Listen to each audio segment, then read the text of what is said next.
Welcome to the Business Scholarship Podcast, interdisciplinary conversations about new works in the broad world of business research. I'm your host, Andrew Jennings. If you like what you hear today, please consider subscribing to the podcast or sharing with others who might like it too. And if you have ideas for future episodes, let me know. My email address is andrew@andrewkjennings.com, and I look forward to hearing from you.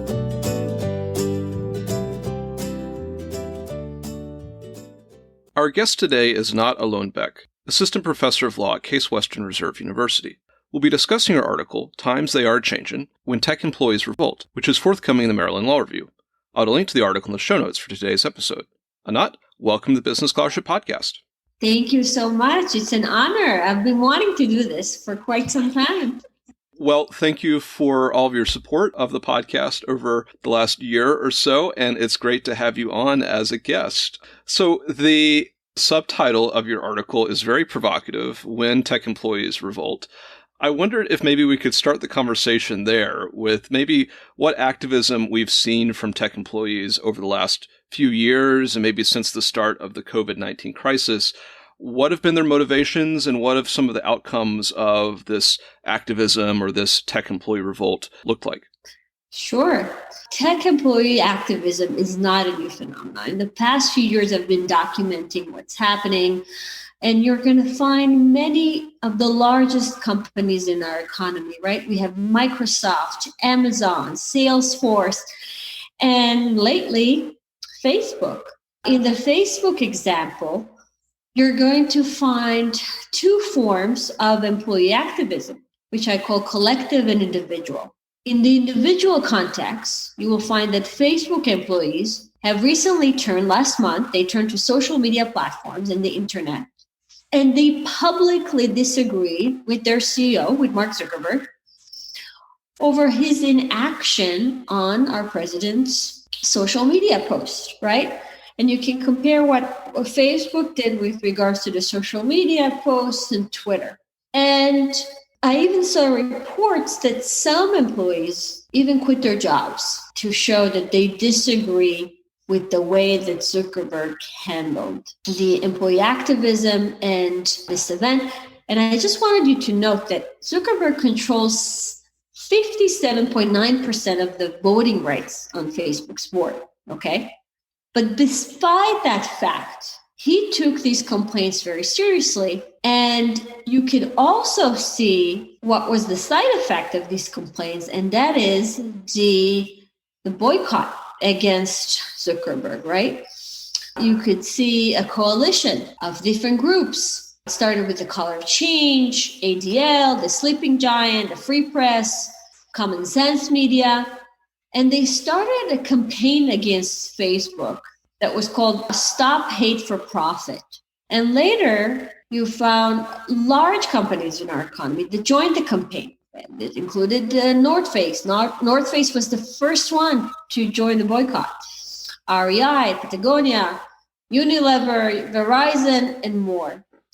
And what started with employee activism turned into a boycott on the company. And it really, what it signifies is that employee activism, bad-mouthing the company in public, has economic ramifications. Not only does it have economic ramifications, as we see in the Facebook example, it can also lead to regulation by the government, to new policies. So what we're seeing is this activism in tech employee, and we're seeing that, again, Amazon, Google, Microsoft, and other giants are also dealing. And in the other examples, they asked their companies not to deal with the federal government, to cancel their contracts because of ethical, geopolitical concerns.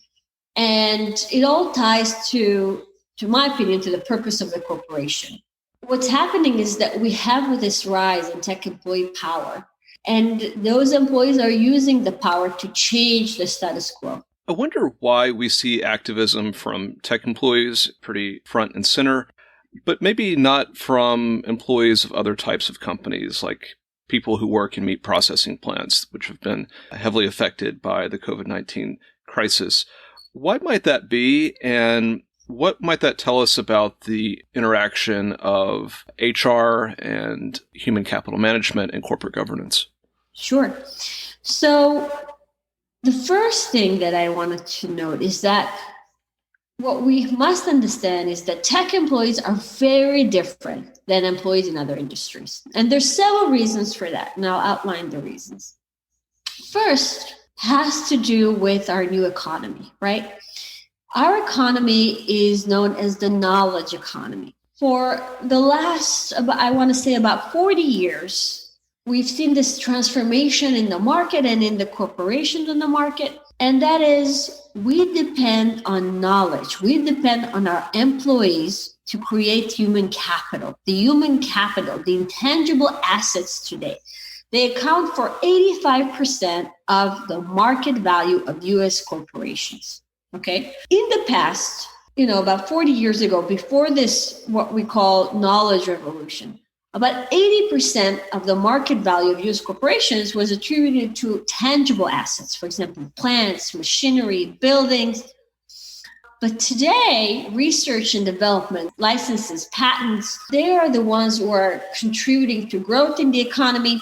And it's very important for companies to continue to grow. They have to attract and retain and engage their employees. Otherwise, they won't be able to compete in this market. And by the way, there's a shortage of knowledgeable employees. And that leads me to my second point, that tech employees are usually highly educated, they're trained, they're highly paid.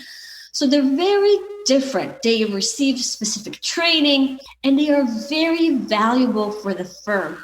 So if there is turnover, if there is public complaints about the firm, it's very costly for the firm because it will cost the firm a lot to monitor the human capital. Okay. Now, there is what I like to call a war for talent, and I've been documenting it. It started in my unicorn stock option paper. And that is this rise in these talented employees, the startup tech employees, and they usually get stock options. And the stock options are a device to keep them in the firm, to get these employees to share the equity of the firm. And by sharing the equity, the employees invest in the firm, they invest their human capital, and that improves the overall firm productivity, shareholder returns, and profit level. Again, so we have these knowledgeable tech employees, and what they do is they contribute their sweat equity, their human capital, and the firm benefits from it. Okay. Now, another thing that's also very important to note, and that is another factor, there are institutional changes. So what we're seeing, on the one hand, we're seeing these very powerful employees, right? The tech employees, but on the other hand, you ask me, what about the non-tech employees, right? What about the people who work at the plants? Or what about the people who work at the cafeteria at these tech companies, right? What's happening there?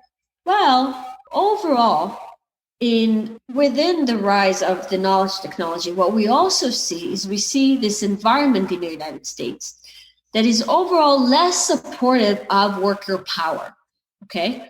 And what we're seeing is actions by different states through legislation and different groups to prevent employees from unionizing, okay? They prevent employees from having organized labor. There are always fights over minimum wage. There are changes within firm structures.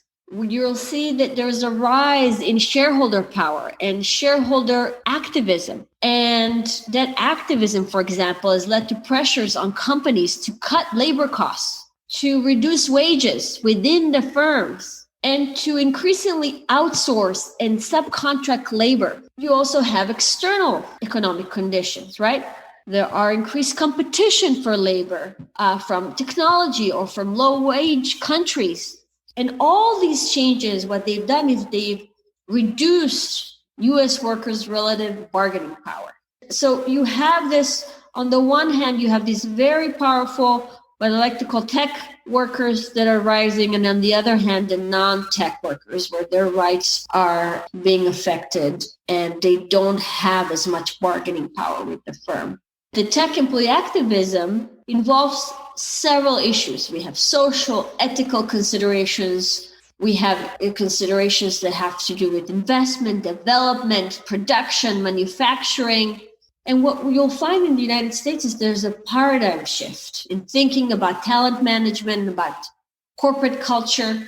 And in 2020, CEOs in the United States finally realized that they need to take their talent seriously. And that is because of tech employees. And they realized that this concept of shareholder primacy is not a good business strategy for attracting, engaging, and retaining their talented workforce. Again, because of this war on talent. In the paper, you situate employee activism within the ongoing stakeholder versus shareholder debate in corporate governance. I wonder if you could sketch for the listeners what that debate is and where employee interest might fall into it. Sure. So I don't know, you have to tell me if on June 24th, if you also watched the debate between Colin Meyer from Oxford and Harvard professor Lucian Bebchuk, and it was a great debate about stakeholder versus shareholder capitalism. Did you watch it? I did not, I'm afraid, but I did read the blow by blow in your paper. Yeah. So I have to say, I stayed up all night so excited about the debate, and I couldn't wait because I was writing the paper. I was finalizing my paper as the debate was going on. That was the week when I finalized the paper. And the debate illustrates the differences that we're seeing between the United States, and I want to say, and I hope I'm not too general, the rest of the world, but especially the UK, okay?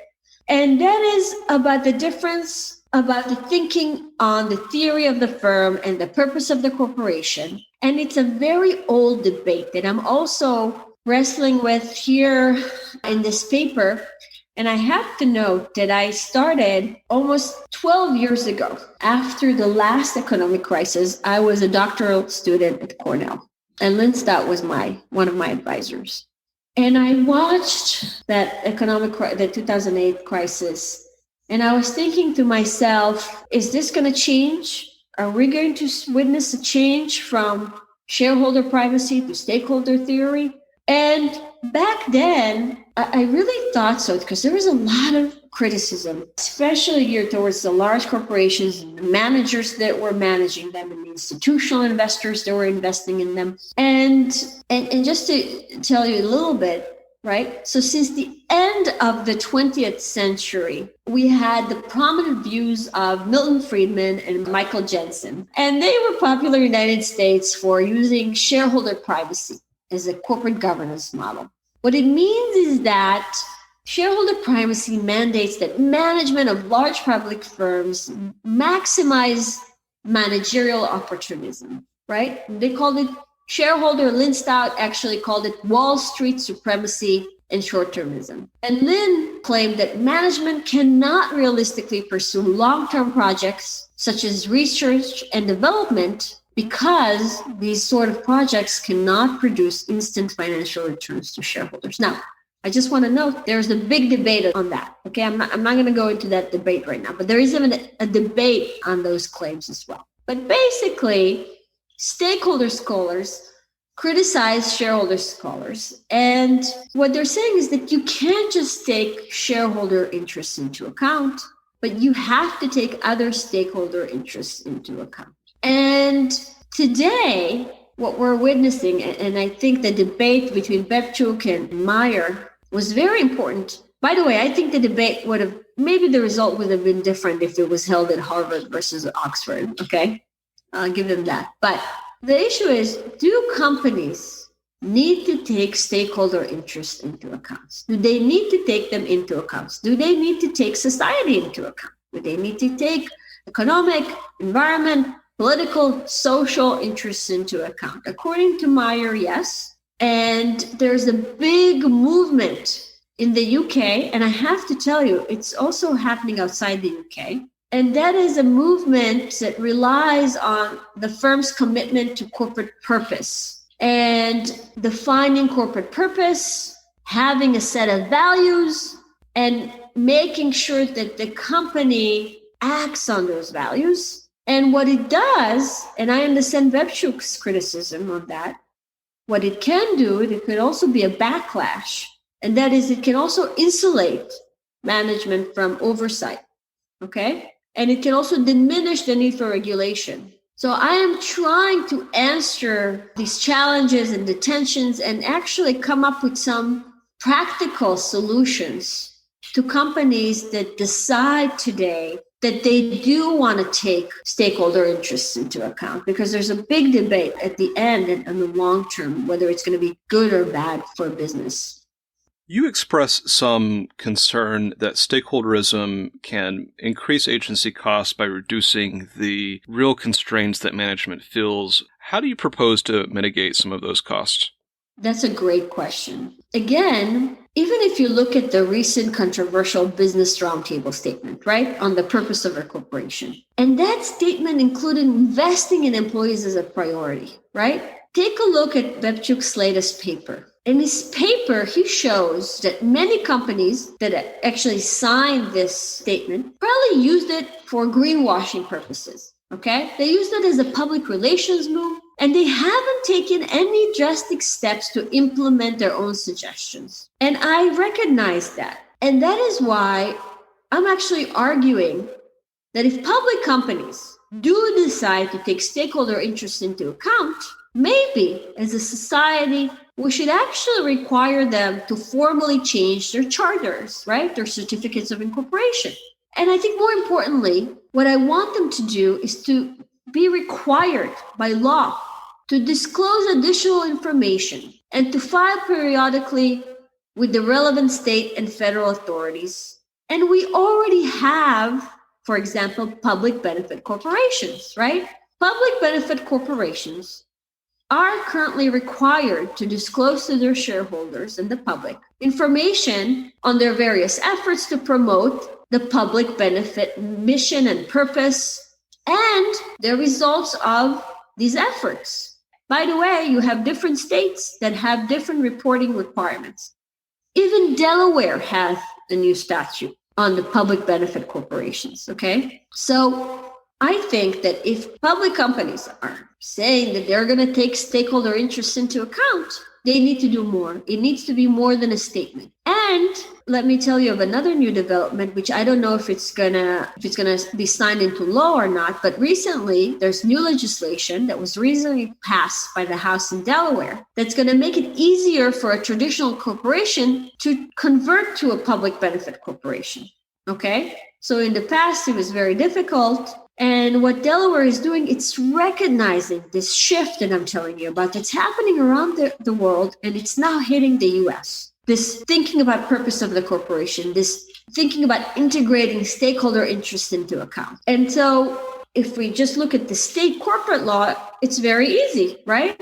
If you're a regular company, you can now convert to a public benefit corporation. At least in Delaware, they're going to make it easier. Let's see if it's going to happen or not. Something on the good news, I don't know if you follow the financial markets, but recently Lemonade, for example, did an IPO and they did great, right?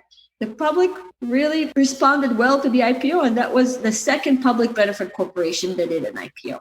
Now, that's with regards to state law. With regards to the federal authorities, I want you to note that there's been a lot of pressure on federal authorities to also take human management into account. And there's been a lot of discussion with how to change reporting of public companies with regards to disclosure of information on talent management. And I personally think that the SEC, for example, should move to a prescriptive approach, which is a specific line item requirement, which means that it will require public companies to disclose information on talent management.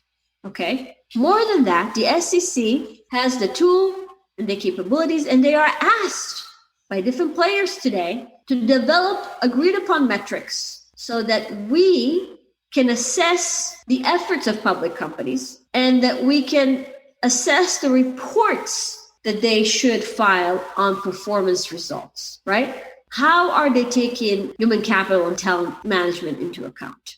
So again, in the paper, I go into detail on that. What do I think should happen at the state level and what do I think should happen in the federal level? Because you have to look at things from a systems approach, right?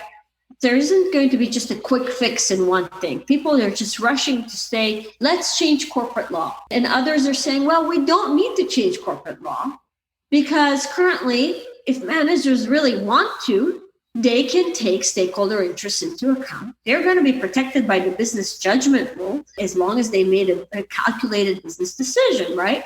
So to me, it's more than that. To me, I'm asking, does our corporate law permit managers to take stakeholder interests into account? And I answer yes.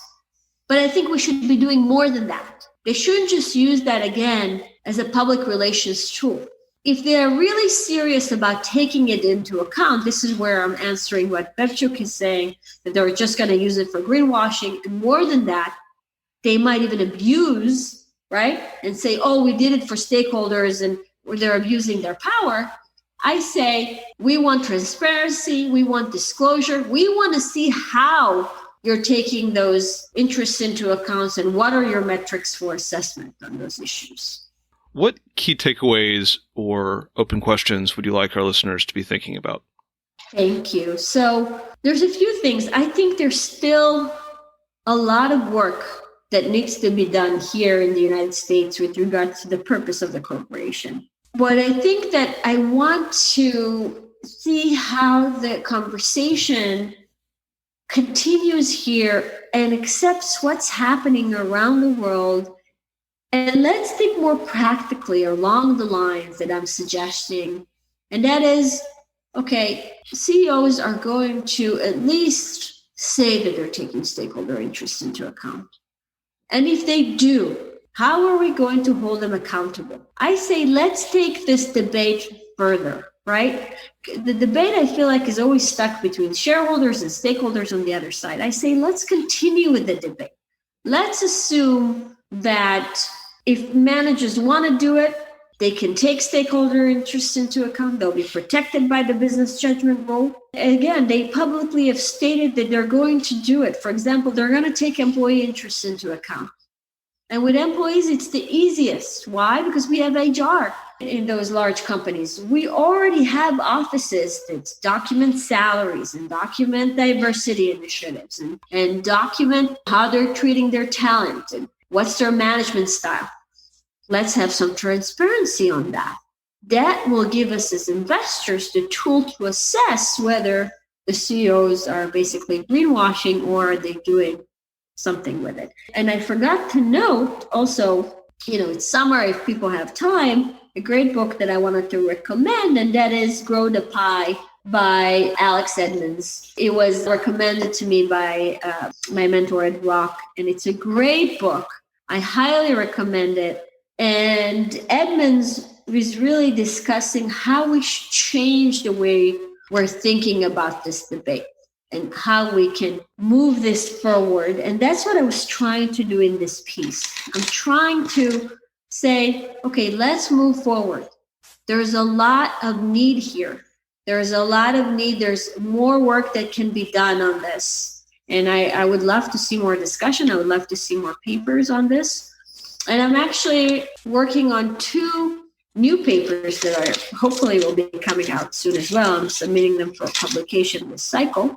They both have to do with talent management. One paper is called Bargaining Inequality, Golden Handcuffs and Asymmetric Information. And I was dubbed as Unicorn Lady, so of course I had to write another paper about unicorns. And it's about unicorn firms and the fact that they are repeat players in competitive tech markets. And what I'm doing there, I'm showing how they're bargaining with their labor, with their employees. And a recent trend that I'm criticizing, and that is that they are insisting, and I want to say we've been seeing it since 2017, 2018, so the past 2-3 years, we've had this practice where these tech companies are insisting that their employees waive their inspection rights under Delaware General Corporation Law, Section 220, as a condition to receiving stock options from the company. Basically, Section 220 gives you a protection as a stockholder in a company. You have an ownership right in the company, and you can inspect the books and records of a Delaware corporation, okay? So there was a case, it was called Domo, where a tech employee tried to enforce that right. He fought with the company for over a year. Finally, the case was litigated in Delaware, and the decision was that he wanted to value his stock options, and the decision was the company had to provide him with information. Now, remember, these are private companies, so they don't usually provide information to employees. Now, I want you to note that Section 220 is a statutory requirement, and according to Delaware case law, companies cannot waive that in their charter or their bylaws. But what's happening is that they're making employees waive it specifically in contract, right? In the stock option agreements that they signed following that decision. And how do I know this? I have a great research assistant. We've been able to follow public filings of tech companies that went public, and we found many that have that new provision in them since that decision was made. So that's one paper that I'm working on. And the other paper is No More Old Boys Club, Institutional Investors' Fiduciary Duty to Promote Women's Equality in Corporate Boards. Again, one of the really hot buttons in corporate law and governance today has to do with the boardroom diversity, with an emphasis on gender equality.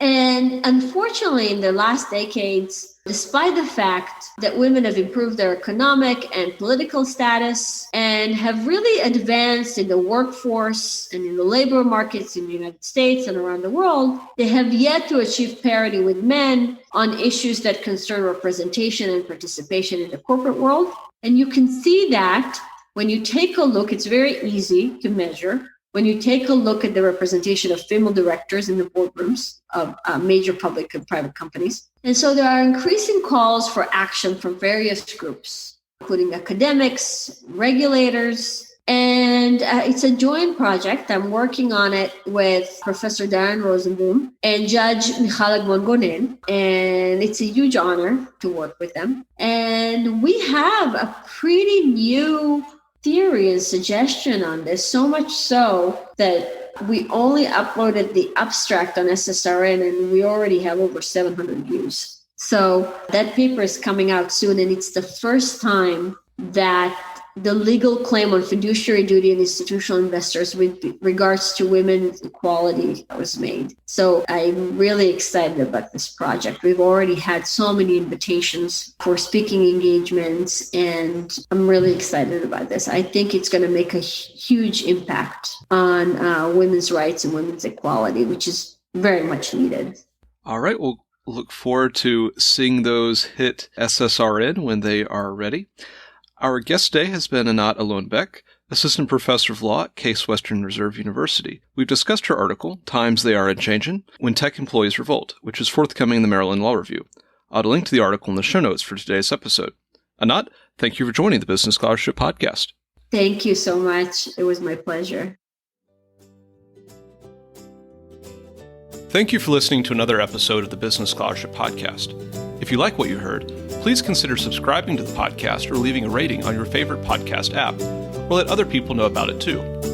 If you have suggestions for future episodes, please let me know. My email address is andrew@andrewkjennings.com, and I look forward to hearing from you. Until the next time, I'm your host, Andrew Jennings.